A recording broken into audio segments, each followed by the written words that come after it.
사랑하고 축복합니다.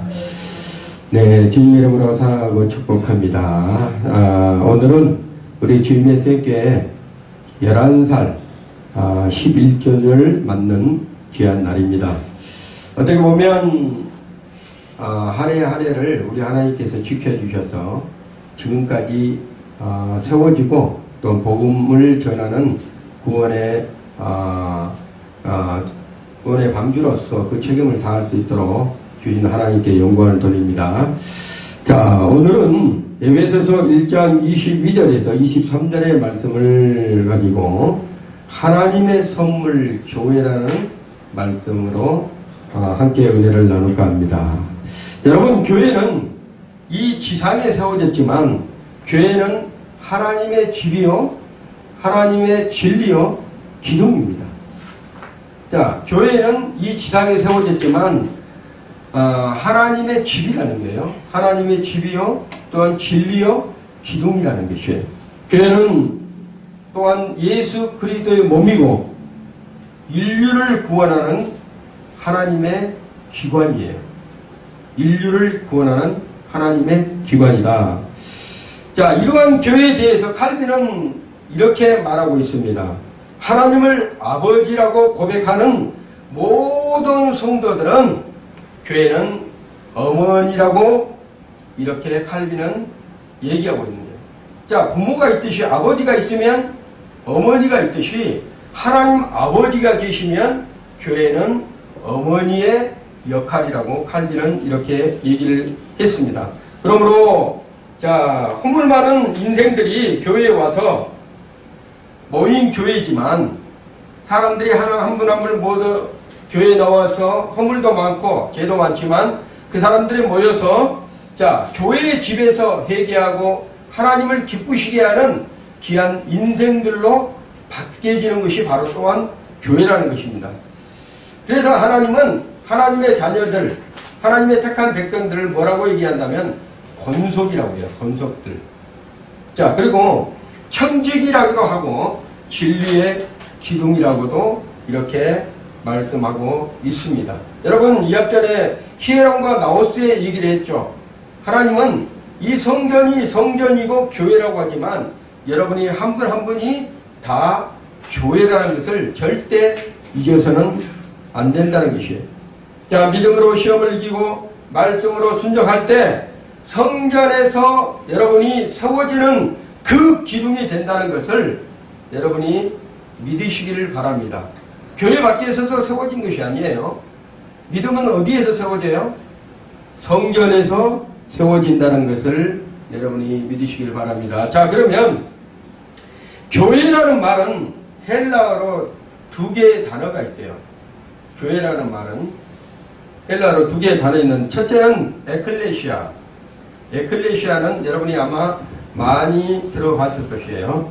자, 불러낸다. 어때? 세상에서 구별해서 여러분을 택해서 교회로 불러낸다. 택하심 받은 모든 사람들을 말씀하고 있는 것이죠. 또한 또 하나는 뭐란다면 크리아코스라고 해요. 크리아코스. 에클레시아는 많이 들어봤지만 크리아코스라는 이 말씀의 단어는 아마 여러분이 생소할 수도 있어요. 그런데 이 크리아코스라는 말은 세상 속에 속하지 아니하고 주님께 속한 자 이런 뜻이에요. 우리는 세상 속에 속하지 아니하고 누구에게 속해 있다고요? 주님께 속해 있다고 이렇게 구별해서 말씀하고 있습니다. 그래서 이 두 단어를 종합해서 말씀하게 되면 어떤 뜻이 된다면 하나님으로부터 부름을 받아서 주님께 속한 공동체가 바로 교회다 이렇게 말하고 있습니다. 그러므로 예수 그리스도와 교회는 하나님께서 우리에게 주신 가장 귀한 선물이 되는 거예요. 가장 귀한 선물. 예수 그리스도로 말미암아 교회가 세워졌기 때문에 하나님께서 주신 가장 귀한 선물이 교회다. 자, 하나님께서 그의 아들을 이 땅에 보내주시고 그를 믿는 자마다 예수를 나의 구주로 믿고 하나님을 나의 아버지로 믿고 보혜사 성령님을 통해서 인도를 받는 자마다 모두가 하나님의 택한 권속들이요 또한 기둥이요 진리 안에서 생활하는 하나님의 귀한 일꾼들이라는 얘기예요. 그러므로 교회는 우리가 하나님께 구할 바를 구하고 또한 국민학을 입을 수 있도록 놀라운 은총을 베풀어 주신 것이 바로 교회라는 것입니다.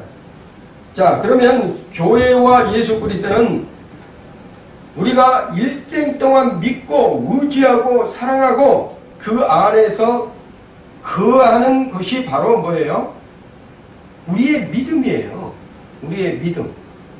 예수 그리스도를 나의 구주로 믿고 교회에 와서 신앙생활을 함으로써 나의 믿음이 성장해 가고 또한 교회 안에서 구할 바를 하나님께 구하고 또 교회 안에서 나의 잘못된 것은 회개할 수 있는 그러한 것이 바로 교회요 예수 그리스도를 통한 은총이라는 것입니다.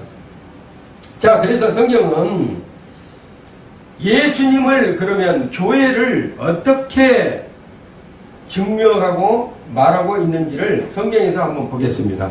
첫째는 성경에서는 예수님을 선한 목자라고 이렇게 말씀하시고 계셔요. 목자는 양을 인도하는 그러한 것을 말씀합니다. 우리는 예수 그리스도가 나의 목자가 되시고 예수님이 우리의 목자가 되심으로 우리는 뭐예요? 전부 다 양이라는 거예요. 양. 그래서 선한 목자가 싹군이 목사도 있어요. 싹군이 목자는 사람이 목자가 되려고 한 사람들이에요. 사람이 목자가 되려고 한 사람들. 누구만이 선한 목자예요? 오직 예수 그리스도만이 선한 목자예요. 근데 사람이 목자가 되고 자기가 자칭 예수 그리스도라 한 사람도 있죠. 이런 사람들은 싹군입니다. 절대 거기에 현혹되면 안 돼요. 자, 두 번째로 주님을 반석이라고 하죠. 반석. 반석은 무슨 뜻입니까? 든든하다, 움직이지 않는 영원한 존감을 말하고 있는 거예요. 반석이 흔들리면 안 되겠죠. 반석이 흔들리면 우리의 그 반석이 세워지는 믿음도 헛것이요, 반석이 세워지는 나의 집도 헛것이 된다는 거예요. 그래서 이 반석이라는 것은 존감을 뜻하는 거예요. 그리고 흔들리지 아니한다. 그래서 예수 그리스도는 존감하고 흔들리지 아니하기 때문에 예수 그리스도 안에서 세워지는 교회들이, 예수 그리스도 안에 세워지는 그의 양들이 온전한 믿음의 하나님의 일꾼들이라는 것을 여러분이 믿으시길 바랍니다. 또 세 번째로 주님을 빛이라고 합니다. 빛이 존재하면 어둠이 사라지게 되어 있습니다. 그런데 항상 그 빛이 대색되지 아니하고 여러분의 심령성에서 비춰줘야 되는 거예요. 말씀으로, 기도로, 성령의 역사로 그걸 비춰줬을 때 여러분이 어둠이 존재가 있질 않게 된다는 거예요. 만약에 그러는데 어둠이 있다 하고 내가 빛 가운데 행하면 그거는 잘못된 신앙이 될 수 있다는 것입니다. 항상 빛 가운데 거하는 사람은 어둠이 없게 되어 있는 거예요. 그래서 우리는 하나님의 보호 안에서 성령님의 임재 안에서 성령님의 그의 인도하심을 받게 되면 우리는 어둠에 거하지 아니할 수가 있다, 이렇게 말하고 있는 것입니다. 네 번째는 주님은 우물로도 표현합니다. 생수가 넘쳐나는 우물. 자, 다섯 번째로 포도나무나 떡이라고도 표현을 하죠. 이와 같이 주님의 몸된 귀에는 우리가 표현하는 여러 가지 의미가 있는데 여러분이 그 의미 속에서 주님을 체험하고 만나는 여러분이 되시기를 예수 이름으로 축원을 드립니다. 자, 그러므로 첫째로 교회는, 이 여러분이 생각하는 교회는 단순한 건물이 아니다는 거예요. 그리고 또한 교회는 신비로운 집이다, 이렇게 말할 수가 있습니다. 왜 그런다면 예배서에 보면 주님이 이렇게 말씀하십니다. 승천하시면서 이 땅에 교회를 세워서 당신의 몸된 교회로 양들을 내가 보호해 주겠다, 이렇게 얘기를 해요. 자, 우리가 잘 먹고 잘 사는 것도, 몸을 사랑하고 가꾸는 것도 자기를 사랑하기 때문에 그런 거예요. 여러분, 우리 자신들을 사랑하는, 우리 자신이 사랑하지 않으면 몸을 가꾸겠습니까? 병이 들어도 아니면 고통이 받아도 에라 모르겠다, 몸은 몸대로 살아라, 나는 내 생각대로 살란다, 이렇게 한 사람이 없어요. 그렇죠?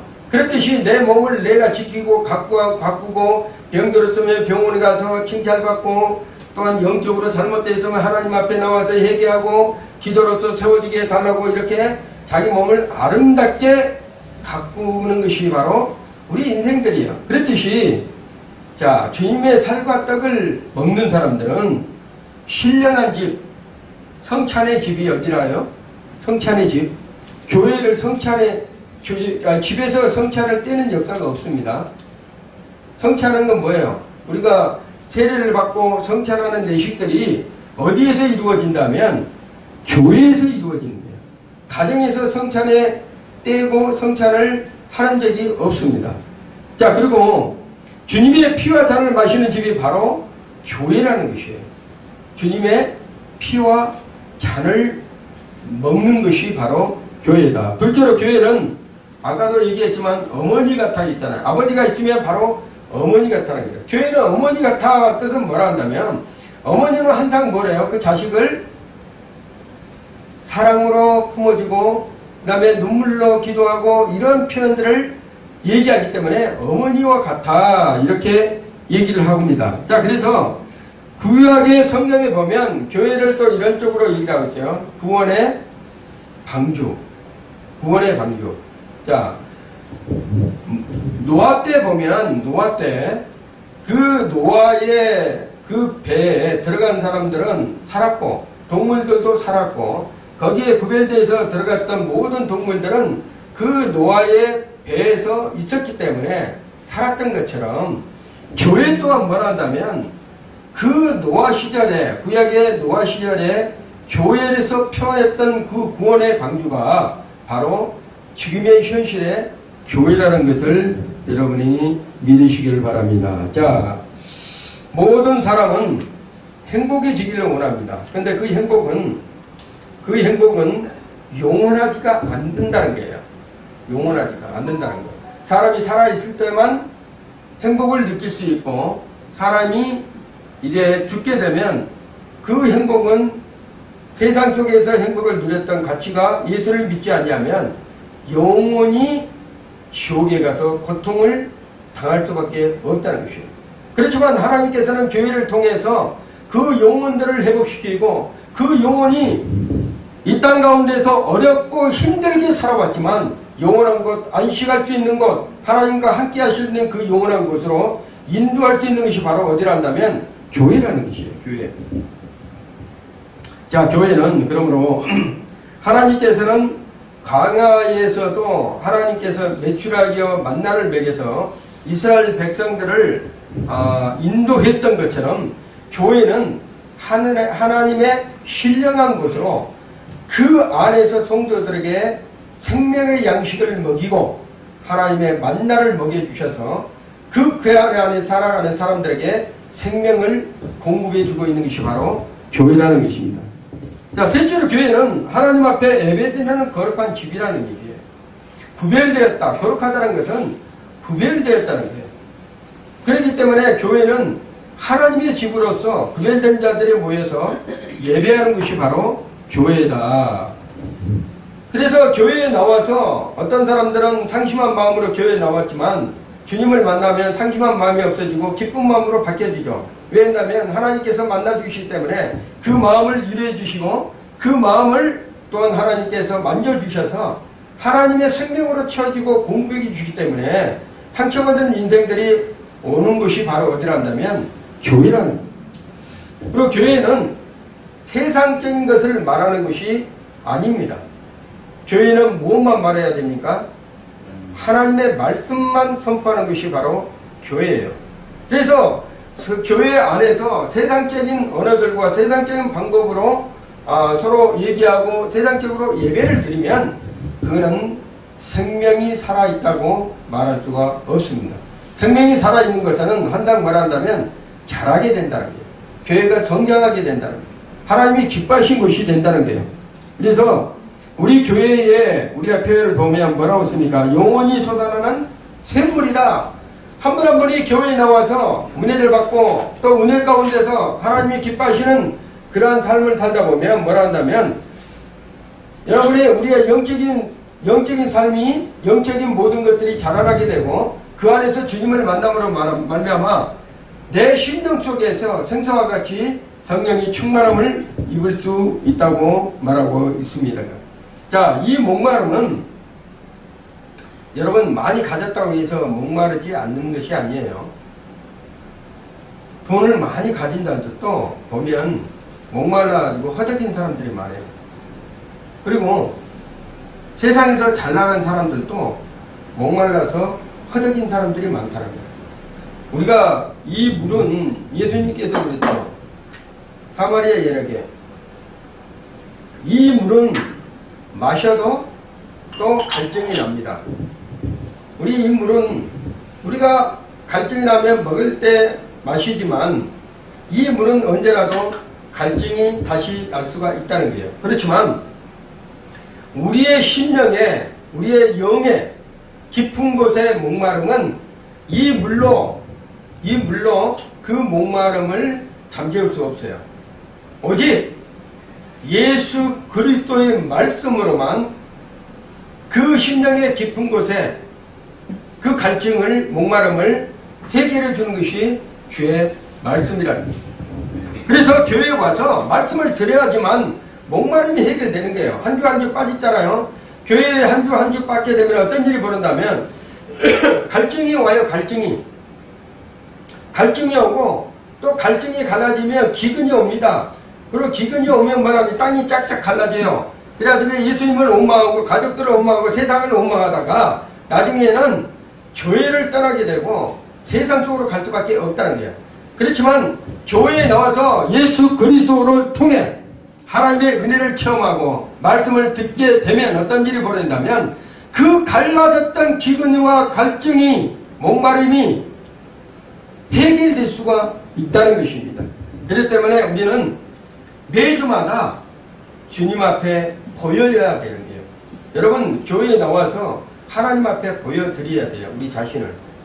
그래야지만 갈증을 해소할 수 있는 거예요. 그 목마른 것을 해결할 수 있는 것이 바로 교회라는 것입니다. 내처럼 교회는 사막의 우물이다. 영원히 선한 샘물이 되고 이곳에 흘러나오는 생수의 은혜로 인간의 목마름을 잠재울 수 있기 때문에 그렇다는 것입니다. 자, 사람은 날마다 인생의 목마름이 있다고 하듯이 자, 물질의 목마름, 명예, 지위, 그 다음에 애정의 목마름이 세상을 살아가면서 누구나 겪어대요. 어느 사람, 모든 사람들이 겪을 수밖에 없는 게 뭐라 한다면 그 목마름을 통해서 하나님이 계획하는, 하나님이 인도하시는 그러한 삶을 영위하도록 하나님께서 교회를 통해서 역사에 두셨는데 세상 사람들은 그 목마름을 어디서 찾으려한다면 명예에서, 지위에서, 그 다음에 한락에서, 그 다음에 돈에서, 그 다음에 예정에서 이 목마름을 찾으려고 한다는 것이에요. 그런 것은 목마름에 어떤 문제를 답을 주는 것은 아니다는 거예요. 잠시나마 명예가 있고 권력이 있고 지위가 있고 돈이 있고 예정이 있고 그러면 잠시나마 기쁠 수는 있어요. 잠시나마. 그렇지만 돈이 떨어지고 명예 권력이 떨어지고 그 다음에 예정이 상실되면 그거는 금방 소실이 된다는 거예요. 그렇기 때문에 우리는 영원한 목마름, 그걸 해결할 수 있는 주님께 나와서 우리의 목마름의 갈증을 주님 앞에 고해야 된다. 그랬을 때 우리 하나님께서 경제적인 것, 또한 명예적인 것, 지위적인 것, 예정적인 것, 이거는 모든 것들을 하나님께서 채워주시고 인도하여 주시고 이끌어 가시는 거예요. 그런데 내 생각과 내 방법으로 그런 것들을 모든 것을 하다 보면 어떤 일이 벌어진다면 하나님과 사람의 원수된 것이 뭐라고 그랬습니까? 성경에서는 육신이 하나님을 기쁘시게 할 수가 없다고 그랬어요.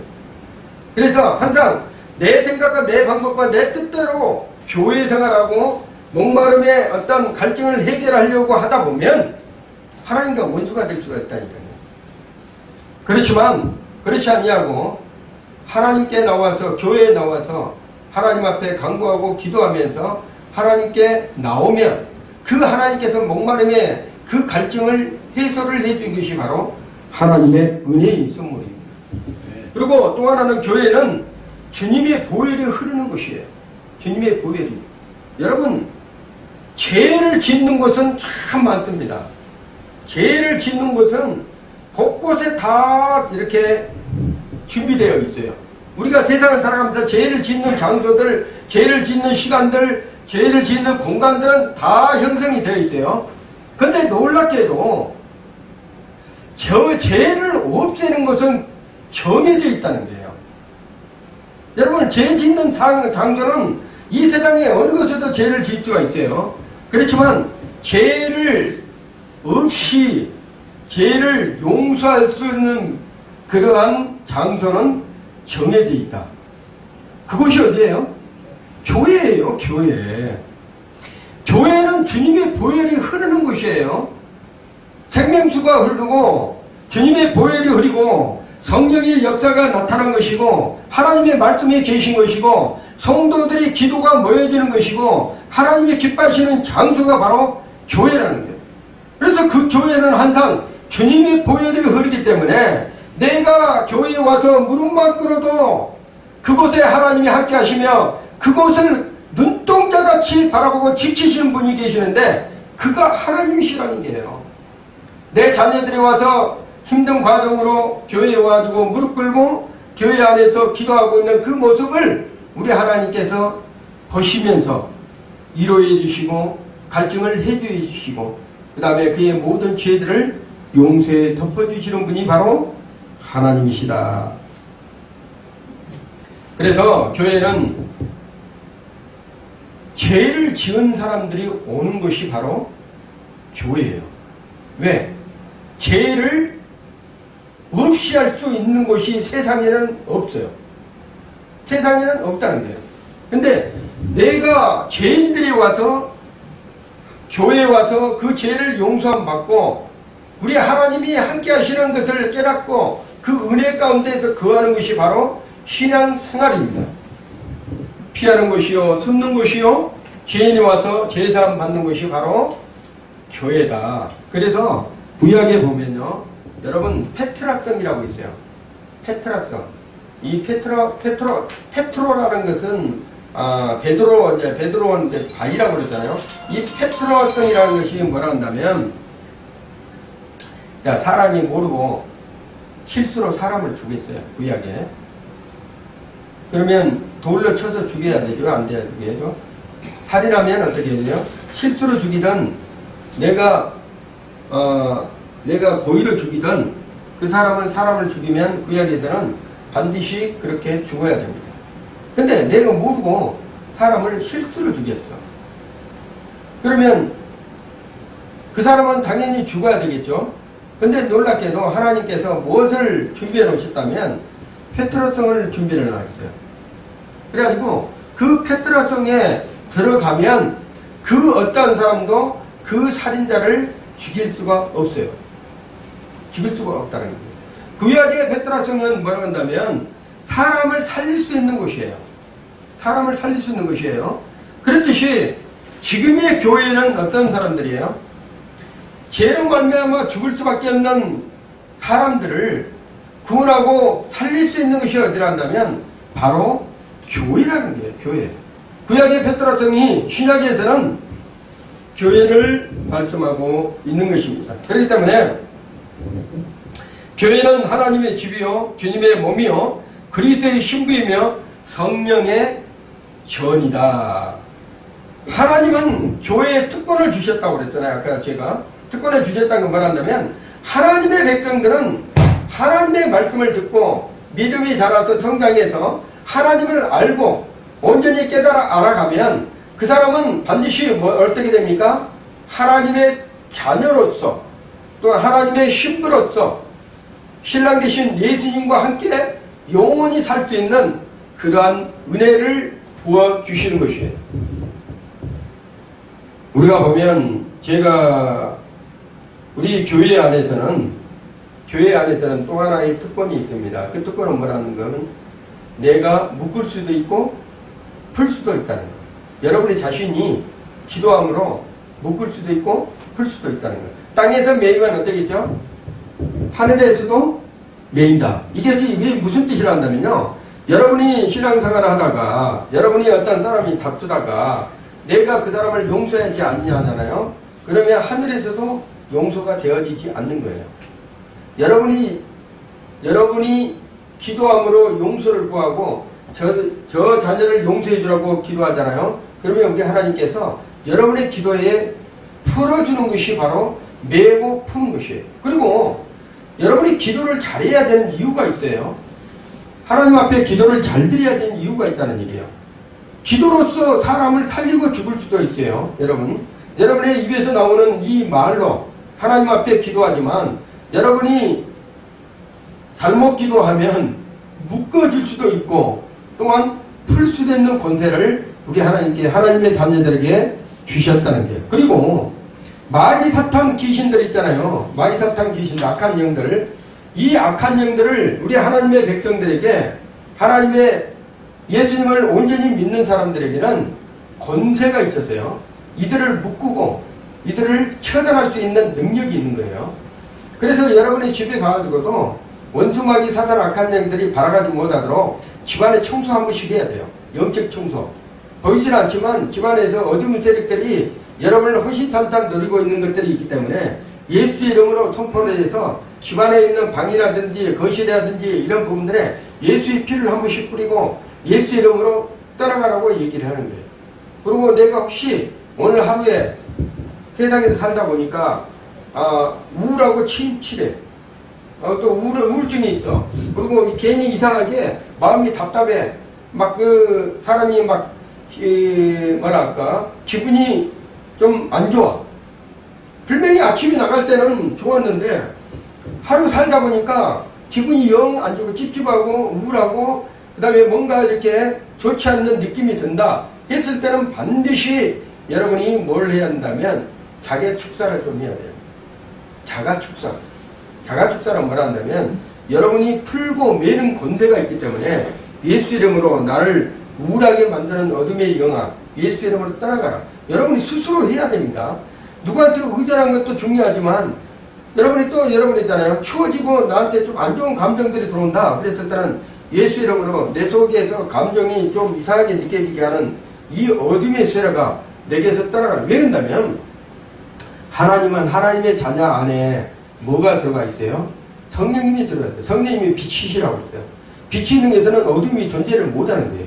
그런데 이 어둠들이 이 빛을 막으려고 우리의 겉에서 생각 속에서 마음 속에서 조종을 하는 거예요. 그래서 그 조종하는 어둠의 세력들을 예수 이름으로 물리치는 거예요. 그랬을 때 예수 이름으로 물리칠 때 그 어둠의 세력들이 그냥 따라갑니다. 침체했던 마음이 그냥 내가 언제 그랬나? 우울했던 마음이 그냥 사라지고요. 여러분들이 한 번씩 해봐야 돼요. 그리고 답답한 마음이 그냥 한순간에 사라집니다. 그런 것을 자꾸 할 때 뭐를 느끼게 한다면 하나님께서 하나님의 자녀의 권세가 있다는 것을 여러분에게 믿게 해주는 거예요. 아니 생각해봐요. 내가 이 답답한 마음아 예수 이름으로 떠나갈지어다. 이 더럽고 추악한 생각아 예수 이름으로 떠나가라. 그래서 떠나가는 거예요. 세상 사람이 백날 얘기가 안 떠나가요. 근데 예수 그리스도를 믿고 온전한 믿음의 사람들 하나님의 자녀들은 내가 선포하고 믿음으로 행하잖아요. 그러면 그 속에서 당장 따라간다니까요. 그리고 앞에서 욕을 하고 앞에서 막 안 좋은 소리를 한 사람도 있어요. 막 이상한 소리를 해. 근데 저 사람들 대놓고 막 예수 이름으로 선포하면 기분 나쁘다게. 그러면 그렇게 할 필요 없어요. 속으로 예수 이름으로 저 속에서 조종하고 있는 더러운 영아 지금 즉시 떠나가라 딱 하잖아요. 몇 번 하면 그 사람 속에서 떠나가요. 근데 이런 것을 여러분들이 한 번씩 해야 된다는 거예요. 자, 왜 그러냐. 제가 교회는 바른 신앙 고백 위에서 하나님과의 나의 관계에 믿음의 통로가 형성이 됩니다. 야, 이렇게 하는 거예요. 사람들이 생각할 때 교회 가면 교회 가면 뭘 떡을 주냐 뭐를 주냐 이렇게 얘기하는 사람들 있어요. 그러면 이렇게 얘기를 하세요. 교회 가면 떡도 주고 교회 가면 생명도 주고 교회 가면 너에게 복도 준다. 세상 사람들은 이 복이라는 것을 너무나 좋아해요. 돈 번다 가면 세상 사람들은 아주 너무나 좋아해요. 교회 오면 돈도 준다. 교회 오면 복도 준다. 얘기를 하세요. 왜 그런다면 생사하복이 누구의 것이에요?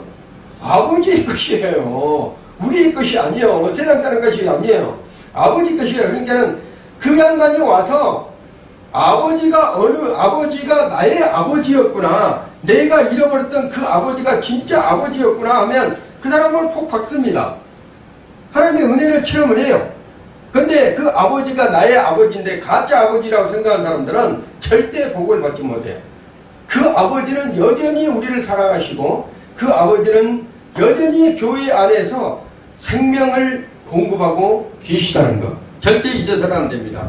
베드로가 이런 고백을 합니다. 저는 그리스도여 살아계신 하나님의 아들이십니다.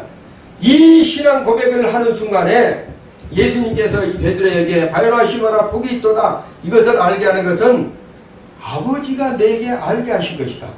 그래서 내가 내 고백이에 그 고백이라는 것은 지금 베드로가 고백해 주는 그리스도시여 살아계신 하나님의 아들이십니다. 그 고백 위에 내가 내 교회를 세우겠노라 이렇게 얘기를 하는 거예요. 그래서 주님께서 주라는 말은 뭐라냐면 예수에 대한 내 생명의 주인이라는 거예요. 여러분의 생명은 누구에게 있어요? 예수님께 달려있어요. 예수님께. 우리의 생명은 다 누구께 있다면 예수님께 달려있는 거예요. 그 다음에 또 뭐라 한다면 그리스도라는 용어가 있잖아요. 그리스도. 이 그리스도는 기름 부음 받다 이런 뜻이에요. 그래서 구약의 왕에게 선지자에게 제사장에게 기름을 부어갖고 세웠죠. 그랬듯이 하나님의 아들은 하나님 자신임을 말씀하고 계신 것을 볼 수가 있습니다. 그래서 교회에 오면 첫째는 우리의 영혼의 복을 받습니다. 영혼의 복을. 교회에 나오게 되면 영혼의 복을 받는다고요. 그 영혼의 복이 뭐란다면 자, 첫째는 하나님과의 나의 관계성이 완전히 끊어졌던 것이 단절됐던 것이 이제는 뭐라 한다면 그 단절된 것을 허물어버리고 하나님과의 나의 관계에서 영적인 회복이 되는 거예요. 영적인 조감이 되는 거예요. 그래서 하나님의 백성들, 택한 백성들, 교회에 나서 예배하는 백성들 모든 사람들은 다 뭐라 한다면 하나님과의 나의 1대1로 대할 수 있는 거예요. 하나님이 찾아오셔서 녹음하며 문을 열어주고 그 여러분의 음성을 하나님께서 들을 수 있다는 거예요. 그래서 제가 어느 날 어느 분하고 대화하다 보니까 여러분 하나님의 음성은 어떻게 들으냐고 물어보는 거야. 하나님의 음성을 어떻게 들으냐. 어떤 사람들은 하나님의 음성이 엄격하게 막 여봐라 이렇게 하고 들리냐 이런 부분들. 어떤 사람은 하나님의 음성이 어떻게 들려요 이렇게 들어보신 적 있어요. 여러분 하나님의 음성은요 여러분이 잘 알 수 있도록 들려주는 거예요. 전혀 생뚱맞게 하나님의 음성을 엄한 아버지의 형상으로 막 이렇게 해가지고 들려진 것이 아니라는 거예요. 모세가 들었던 하나님의 음성, 그 다음에 노아가 들었던 하나님의 음성, 바울이 들었던 하나님의 음성, 그 뭐예요? 한 하나님께서 그들에게 음성을 들려줄 때는 그들의 마음을 누구보다도 더 잘 알아요. 그래서 음성을 들을 때 여러분이 음성이 깨닫지 못하면 꿈으로도 줍니다. 그 다음에 또 음성을 깨닫지 못하면 여러분 삶 속에서 환경으로도 보여줘요. 알게 해줘요. 그리고 어떤 분들은 환상이 열려있으면 환상으로도 보여줍니다. 그리고 영적인 귀가 열려있으면 실제 말로 해요. 가장 친근감 있게, 가장 뭐라 한다면 그 말씀은 완벽한 거예요. 여러분이 그런 음성을 들어야 돼요. 왜 그런다면 하나님의 음성이 확실하다고 느껴지면 이거를 내가 믿어야 되겠다 말해야 되겠다 이런 것도 아니에요. 하나님의 음성이 딱 들려지잖아요. 그러면 이 음성이 하나님의 음성인가? 이 음성이 하나님의 음성이 아닌가? 이런 생각을 저를도 없이 하나님의 음성이 딱 들려질 때 완전하게 우리의 심령 깊은 곳에부터 믿어지기 시작하는데 심령 깊은 곳부터 생수와 같이 흘러넘칩니다. 하나님의 음성이 딱 들어오는 순간에 하나님께서 말씀하셨다고 딱 믿어지기 시작하면서 속에서부터 뭐가 들어와요? 성령의 충만함의 기름 부음이 확 오는 거예요. 그리고 또 첫 번째 뭐라 한다면 그 하나님의 사랑을 여러분이 몸소 느낄 수가 있다는 거예요. 우리는 사람들이 그냥 대화를 하잖아요. 이게 남녀간에 사랑이라는 표현을 대하라고 이러잖아요. 아, 내가 뭐 당신을 사랑합니다. 우리가 그러잖아요. 뭐 처음 만나가지고 서로 애정 표현할 때 사랑합니다 할 때 상대방이 그 사랑한다는 얘기를 들었을 때 어떤 감정이 들어가죠? 야, 기분 좋다 이런 마음이 들어가잖아요. 처음에 만났을 때 사람이 그 대답 한번 들어보려고 서로 막 이렇게 연애 시절에 막 그런 거 하잖아요. 그러면 그 한번 말 들으면 막 그 기쁨이 좋아가지고 막 이렇게 우리가 그 드라마에서도 나오잖아요. 이렇게 보면. 근데 여러분 하나님의 음성을 듣는 순간에 그 음성 하나 한마디 한마디 한 말씀마다 어떤 일이 벌어진다면 사랑이 들어있는 거예요. 사랑이. 완전한 사랑이. 그래서 다른 것도 필요 없어요. 뭐라고 한다면 분명히 우리는 기도하러 갈 때 기도의 응답을 받고자 아니면 자기의 문제를 기도하면서 하나님 앞에 간구하고 기도하고 있을 때 하나님께서 찾아오셔가지고 다른 얘기를 안 합니다. 그 응답에 그래 내가 며칠날 내게 30억을 줄게 그 30억으로 무엇을 해가지고 어떻게 되고 장사를 잘해가지고 남겨서 어떻게 보면 그 앞에가 뭐가 있을 것이다 이런 얘기 안 해요. 부도가 나갖고 내일 모레면 내가 죽게 돼 있잖아요. 이 부도가 나갖고 쫓겨갖고 깜빵 갈 수도 있는 그런 상황이야. 그래가지고 오사리 기도 구대에서 하나님 이 문제를 어떻게 해야 될까요? 하나님 이거 안 되면 부도가 나가지고 내가 감옥에 들어갑니다. 이렇게 되면 뭐 가족들이 다 흩어지고 뭐 이런 사례 나고 이런 아주 고통스러운 말을 하나님 앞에 다 부르짖어요. 부르짖을 때 사람들은 그 부르짖음에 하나님께서 응답해 달라고 그러니까 하나님께서 하나님을 계획하고 가르쳐 달라고 막 간구합니다. 근데 그때 하나님께서 그 응답의 답을 무엇으로 주느냐면 하나님께 그래 내가 내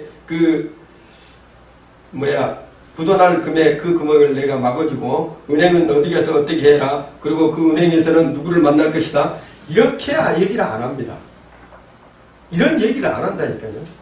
그런 얘기한 사람들은 조금 이상한 사람들이에요. 하나님은 그런 얘기를 않고요. 그렇게 기도를 막 하잖아요. 눈물로 기도하고 그랬을 때 세미한 음성이 들어옵니다. 세미한 음성. 알게 모르는 세미한 음성이 어디서 떨어지냐면 심령의 깊은 곳에서부터 흘러넘치는 게 이렇게. 그러면서 뭐라 한다면 다른 얘기 안 해요. 내가 너를 사랑한다. 내가 너를 사랑한다. 이 말씀 한마디만 하는 거예요. 내가 너를 사랑한다. 근데 내가 너를 사랑한다 그 말씀 한마디가 자기가 간구하고 기도하고 부도 맞아가지고 지금 난리 법석이 돼가지고 내일 죽게 되어 있는 사람이 그 한마디에 딱 깨져버려요. 그 한마디에 딱 깨지면서 어떤 일이 벌어지느냐. 지금까지 불안하고 초조하고 두렵고 막 고통스럽고 막 자살하고 싶고 막 이런 부분들 있잖아요. 이런 부분이 한꺼번에 다 내려져요. 한꺼번에 모두가 다 내려놓습니다. 수고하고 무거운 짐진자들아 다 내게 오라. 내가 너희를 쉬게 하겠다. 우리 하나님은 쉬게 하신 분이에요. 네가 하지마. 내가 할게. 그것은 뭐라 한다면 사랑의 법체이신 하나님께서 찾아오셔서 수고했다. 너는 여기까지다. 내가 해줄게. 내가 너를 사랑한다. 그 말 한마디가 그 사람을 바꿔버린다니까요. 인생을 바꿔버려요. 그래가지고 오사리에서 보면 이 간증한 사람들 들어보잖아요. 그 말 한마디에 해겠는데 그냥 그 말 한마디에 평안함과 기쁨과 안식이 자기 안에 확 이렇게 들어오면서 그냥 방금 전까지도 죽게 막 이렇게 했었는데 그 한마디에 듣고 내려오는 순간에 자기는 그냥 내려오는 거예요. 이제 응답을 받았으니까 사랑한다 그 한마디에 뭔가 변화되고 안 변화된 것은 문제가 몰라. 그 사람은. 근데 우리 하나님께서요, 그런 사람들 간증을 들어보잖아요. 뭐라고 얘기를 한다면, 일사천리로 전부 다 일을 다 만들어놔. 일사천리로. 내가 하는 것이 아니고, 하나님께서 그 말씀을 내가 너를 사랑한다. 꼽아놓고 말씀을 해주셨잖아요. 그러면 아주 속에서 복받치고 막 난리가 나는 거예요. 근데 완전히 내려놓으면 내려오잖아요. 그 문제는 여전히 내 안에 있지만 그 문제는 여전히 내게 있어. 근데 하나님께서 이렇게 붙들어 주니까 그 문제가 나를 잡을 수가 없어. 왜냐면 하나님이 더 크시니까 그 문제보다도. 그리고 완전하게 딱 돼갖고 내려오잖아.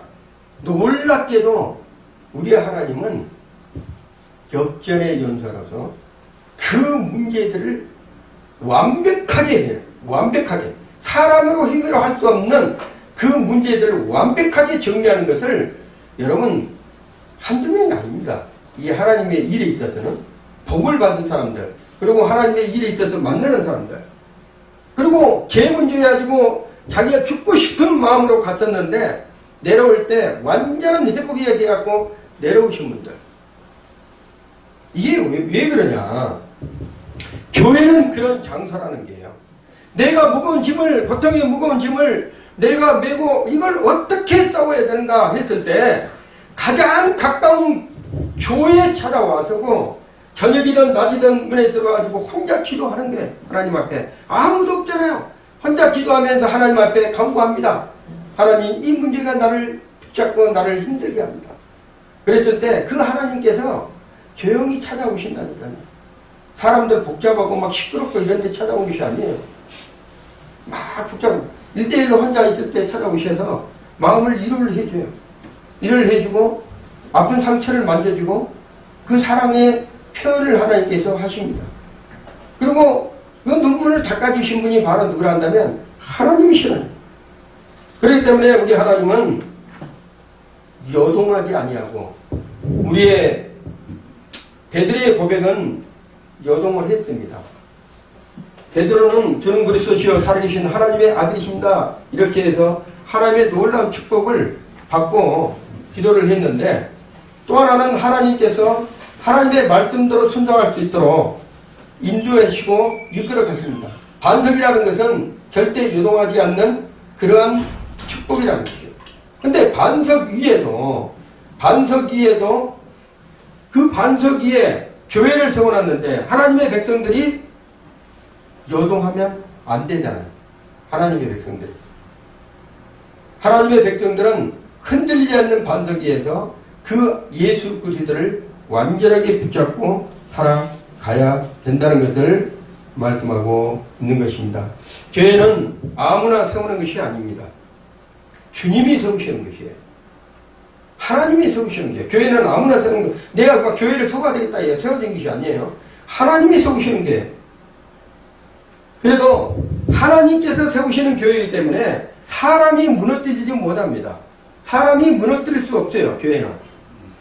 그래서 보면 핍박받고 고난받고 소아시아 교회에 그때 당시에 바울이 선교했던 그 교회들, 그 다음에 그때 당시에 구약에 있었던, 신약에 있었던 예수님 오셔야 때 세웠던 교회들, 그렇게 핍박을 받아도 핍박을 받으면 받을수록 복음이 더 확산되는 거야. 놀랍게도 용수철을 누르면 누를수록 이 튀는 것이 더 멀리 튀는다는 거야. 그래서 이걸 막을 수가 없는 거예요. 여러분, 교회를 비판하면 비판할수록 어떤 일이 벌어진다면 단합이 돼요. 성령께서 더 역사를 해요. 엄청난 놀라운 역사들이 일어납니다. 그래서 마지막 때에 되면 말세 지말이 되잖아요. 그러면 교회 성도들을, 교회 목사님들을 이 적그리스도가 엄청나게 핍박을 해요. 엄청나게 핍박을 하는데 그때 수많은 사람들이 죽을 것이에요. 수많은 사람들이. 왜냐하면 예수님을 배반하면 천국 못 가고 예수님을 배반하면 지옥 갈 수밖에 없기 때문에 너 예수 안 믿으면 내가 살려줄게. 예수 안 믿으면 너 살려줄게. 지금도 북한에서 그런 일이 벌어지잖아요. 총살시키고 예수 믿는다고 그래서 교회 다닌다고 그래서 자기들 예수 믿는다고 그래서 총살시키는데 너 예수 안 믿는다고 말 한마디만 해. 그러면 내가 살려줄게. 그러면요, 그때 배신하는 사람들이 반석 위에 바로 앉아있는 사람들은요, 전부 다 흔들립니다. 전부 다. 근데 놀랍게도 여러분이 성경에서 잘 알고 있는, 성경에서도 여러분이 잘 알고 있는 12 제자들도 전부 다 순교를 당했어요. 그 고통에 이루 말할 수 없는 고통을 당하면서 순교했습니다. 그런데 그 사람들이 순교할 과정 끝에는 항상 뭐라 한다면 하나님이 함께 하시기 때문에 두려움이 없는 거예요. 여러분, 우리 인생에 있어요. 두려움이라는 것은 여러분이 이 죽음이라는 것이 얼마나 무서운 것이란다면요. 홀로 혼자 맞는 것이잖아요. 자기 혼자. 죽음이란 자체를 자기 혼자 맞는 것이에요. 그래서 죽음이 두려운 거예요. 왜냐하면 죽음 뒤에는 뭐가 있는지를 모르기 때문에. 그래서 세상 사람들은 두려움에서 막 고통을 당하잖아요. 안 죽으려고. 근데 죽음 뒤에 뭔가를 아는 사람들은요, 마음에 기뻐서 갑니다. 그게 뭐라는지 12 제자야. 성대하는 사람들. 죽음 뒤에 뭔가가 있다는 것을 그 사람들은 알고 가. 알고 가니까 편한 거야. 여러분, 세상의 그 육적인 고난과 아픔과 그 슬픔을 끊는 순간에 바로 내가 누구 앞에 가 있어요? 주님 앞에 가 있는 거야. 주님 앞에. 그 기쁨을 맞이하니까 이 사람들이 죽음을 초월한다니까요. 그러니까는 기독교인들이요, 죽음을 초월하기 때문에 두려움 자체라는 것은, 죽음이라는 자체를 무서워하지 않는다는 거예요. 그런데 예수를 믿는 사람들도 죽음 앞에서요, 두려움을 겪어요. 그래서 뭐라고 얘기를 해야 된다면, 죽음 앞에서 두려움을 올 때, 모든 두려움은 누가 갖다 줘요? 하나님은 두려움 갖다 주는 아니에요. 그 영혼이 이제 내 앞으로, 주님 앞으로 오기 때문에 그 영혼에 기름 부어져서 그 영혼을 이제 준비하고 하나님 거두기에서 준비하고 있는데, 그 두려움을 갖다 주는 것은 마귀가 갖다 주는 거예요. 너 죽으면 내가 지옥 끌고 갈게. 너 죽으면 너 세상에서 나를 괴롭게 했잖아. 너 지옥으로 끌고 갈게. 이렇게 마귀가 언습해오고, 야, 죽음 뒤에는 아무것도 없어. 내가 너를 완전히 내가 박살낼 거야. 이런 공포심도 갖다 주고 이런 부분단 말이에요. 근데 중요한 것은 죽음이 딱 임박해 올 때는 모든 인생들은, 이 세상에 태어난 사람들은 다 두렵습니다. 근데 중요한 것은 그 두려움을 이길 수 있는 방법이 뭐라 한다면 기도하는 거예요. 하나님 앞에. 예수님도 뭐라 그랬어요? 라마 사박다니 어찌하여 나를 버리셨나이까. 예수님도 말씀하셨어요. 죽을 일거지 얼마나 고통스러우면. 근데 뭐라 한다면 내 뜻대로 마옵시고 하나님의 아버지의 뜻대로 되기를 합니다. 그러면서 뭐라 하겠습니까? 내 영혼을 아버지께, 아버지의 부탁을 드립니다. 이게 뭐라 한다면 우리 자신도 마찬가지예요. 우리 영혼을 주님께 부탁을 드려야 돼요. 아버지께. 그래서 그때 하면 속에서 심령에 우리 죽을 때까지 누가 계신 거예요? 우리 안에? 성령께서 계시는 거예요. 성령님이 우리를 어떻게 해요? 붙잡아 주시는 거예요. 그래서 죽음 일보 직전에는 사람이 그런데요. 제가 이제 여러 가지 간증을 들어보고 이렇게 원래 이 하나님께서 그 참 은혜를 주신 것은 뭐란다면 높은 곳에 떨어져 갖고 땅에 닿으면 고통스러움이 있잖아요. 그대로 뭐라 하니까 우리가 체험을 하니까 고통이 이 땅에 떨어졌을 때 사람이 땅에 떨어져 높은 빌딩에서 뛰어내렸는데 땅에 떨어지면 그 고통이 있잖아요. 이렇게 고통을 다 체험하잖아. 그러면 그 고통을 체험할 때 영혼도 체험할 거 아니에요. 우리의 육체만 체험한 것이 아니라 우리 영혼도 체험할 거잖아요. 근데 사람들이 가학적으로 증명을 해봤는데, 가학적으로 증명을 했대요. 그거는 뭐 여러분이 믿어도 되고 안 믿어도 되는데 성경 말씀은 없어요. 근데 증명을 해봤는데 어떤 일이 벌어졌다면, 사람이 높은 데에서 떨어져 가지고 추락에 땅이 닿기 전에 한 2, 3m에서 영혼이 빠져나간대요. 이렇게 우리 심장이 먼저 멎는 거예요. 땅이 닿기 전에 영혼이 빠져나와서 어떻게 한다면 자기를 바라보고 있는 거예요. 자기를. 그래서 그 영혼은 통증을 보니까 뭔만 있어요? 고통. 여기 영혼이 떠나버리면 뭐가 있어요? 못 느끼는 게 영혼이 떠나버리면 우리 영혼이 있기 때문에 육신에 느끼는 거예요. 육체를. 근데 영혼이 딱 떠나는 순간에 땅에 부딪혀도 아픔을 느껴요? 못 느껴요? 못 느껴요. 근데 과학적으로 증명해갖고 그 높은 데서 떨어진 사람들을 이렇게 측정을 해봤는데 시간초, 떨어지는 시간 이렇게 했는데 대부분이 3, 4m에서 뭐가 있다면 심장이 멎어 있다는 거예요. 심장이 먼저 멎어 있는 거예요. 떨어지면서. 그러니까 그걸 못 느끼, 심장이 멎어 있다는 것은 이미 죽은 거예요. 이것을 과학적으로 증명을 했습니다. 자, 왜 그런다면 하나님께서도 그 영혼이 땅에 떨어져서 고통을 당하는 것을 볼 수가 없는 거예요. 사람이 아무래도 그냥 하나님을 사랑하기 때문에 어떤 사람이도 그 영혼이 땅에 떨어져서 처참하게 자기를 느끼면서 고통을 느끼면서 그렇게 하는 것을 안 본다는 거죠. 그래서 우리 하나님은 그 영혼 사람이 너무 깊다는 거예요. 그래서 여러분이 오늘 제가 이제 교회에 대한 부분을 얘기를 하지만 여러분 한 분 한 분들이 실은 교회입니다. 이 교회들이 반석 위에 제대로 서 있지 않냐면 교회는 흔들리게 된다는 거예요. 그렇기 때문에 우리는 하나님께서 주신, 하나님께서 세우신 교회를 우리가 어떻게 해야 됩니까? 오늘도 제가 찬송가 246장에 했지만 성김으로서 온전히 지켜가야 되는 것이 우리의 의무예요. 교회를. 우리 자신들이 교회지만 우리의 육신의 이 성전도 우리가 지켜야 되겠지만 영적 싸움이나 어떤 환경 싸움이나 어떤 부분에서 지켜야 되겠지만 더 중요한 것은 뭐란다면 세우신 교회, 그곳에서 성찬을 나누고 예수의 피로 죄 씻음을 받고 그곳에서 죄 용서를 받을 수 있는 하나님의 눈이 함께 하신 곳, 그곳을 지켜나가는 것도 뭐예요? 우리의 의무다. 그래서 우리는 반드시 사람이 적고 크고 많고 떠나서 한 명이 있어도 목숨을 다해서 하나님 앞에 지켜나가면 그 한 분 때문에 하나님이 책임을 진다는 거예요. 사람이 교회를 책임지는 것이 아닙니다. 교회는 누가 한다 하면 예수 그리스도께서 교회는 거예요. 왜냐하면 베드로야 네가 고백했던 그 고백 위에 내 교회를 세울게. 우리는 베드로 같은 사람들이에요. 우리의 신앙 고백 위에 내 교회를 누가 세웠다면 예수 그리스도께서 세우셨다는 거예요. 그래서 하나님의 세운 교회는 사람이 막을 수가 없습니다. 그 어떤 악한 영들도 음부의 권세가 이기지 못하는 것이 바로 교회라는 것입니다. 그렇기 때문에 우리는 주님이 세우신 교회 11년째 지금 이렇게 하고 있지만 수많은 아픔도 있었고 고난도 있었고 힘든 일들도 있었습니다. 그렇지만 더 앞으로 미래에 나갈 우리 하나님께서 계획하시고 인도하시고 축복해 주실 그 사항들을 여러분이 생각하면서 날마다 기도하시고 승리하시기를 예수 이름으로 축원을 드립니다.